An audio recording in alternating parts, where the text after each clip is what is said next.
PDM एक बार फिर तहरीक अदम एतमाद के मामले पर पीछे हट गई। रवां हफ्ते तहरीक जमा कराने से मुतालिक पीपल्स पार्टी की तजवीज़ मुस्तरद कर दी। वाज़ेह कर दिया नंबर पूरे किए बगैर आगे बढ़ना दुरुस्त नहीं। अपोजिशन को तहरीक अदम एतमाद की कामयाबी के लिए मजीद 10 वोटों की ज़रूरत होगी।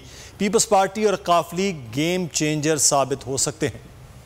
हुकूमत पर अदम एतमाद का वार, ओपोजिशन को 10 के दम का इंतजार। पीपल्स पार्टी ने कदम आगे बढ़ा दिया, पीडीएम फिर बैक मार गई।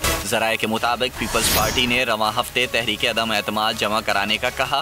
पीडीएम ने नंबर्स पूरे हुए बगैर कदम बढ़ाने की मुखालफत कर दी। असम्बली जराये के मुताबिक ओपोजिशन जमातों के पास 162 अरकान हैं।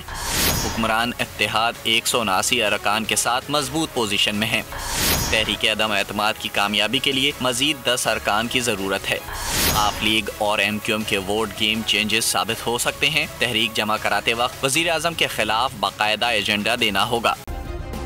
सब्सक्राइब करें और बेल दबाएं ताकि कोई खबर रह न जाए।